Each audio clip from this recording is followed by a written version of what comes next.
প্রিয় শিক্ষার্থী বন্ধুরা, আবার একটা প্রশ্ন নিয়ে এসেছি।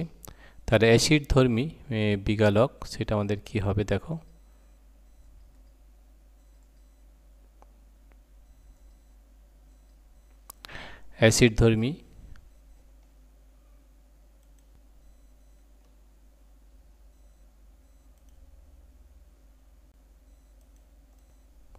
অ্যাসিডধর্মী বিগালক এটা হবে SiO2।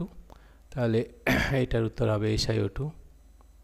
ঠিক আছে। নাম্বার 2 ক্ষারধর্মী খনিজ মল, এটা MgO হবে। ক্ষারধর্মী খনিজ মল MgO হয় আমাদের। ঠিক আছে। প্রেসার কুকার প্রস্তুতির ধাতু সংকর, তাহলে এটা হবে আমাদের ডুরালুমিন। ঠিক আছে। আর অ্যালুমিনিয়াম ধাতুর আকরিক হবে ক্রায়োলাইট। আর একবার দেখে নিই, প্রথম যেটা রয়েছে সেটা হচ্ছে অ্যাসিডধর্মী বিগালক হচ্ছে SiO2, ক্ষারধর্মী খনিজ মল MgO, প্রেসার কুকার প্রস্তুতির ধাতু সংকর ডুরালুমিন, অ্যালুমিনিয়াম ধাতুর আকরিক হবে ক্রায়োলাইট। ঠিক আছে। তো এই ধরনের ভিডিও পেতে অবশ্যই তোমরা আমাদের অ্যাপ ডাউনলোড করো, সেখান থেকে তোমরা বিভিন্ন ধরনের এই প্রশ্ন, কিন্তু আরও প্রচুর প্রশ্ন রয়েছে আমাদের অ্যাপের মধ্যে। এটা অ্যাপ পেতে হলে আমাদের এই ভিডিও ডেসক্রিপশনে দেওয়া আছে অ্যাপের লিঙ্ক, সেখানে লিঙ্কে গেলে ট্যাপ করলেই আমাদের অ্যাপ ডাউনলোড করতে পারবে, যেটার নাম হচ্ছে পাই এডুকেশন। ঠিক আছে।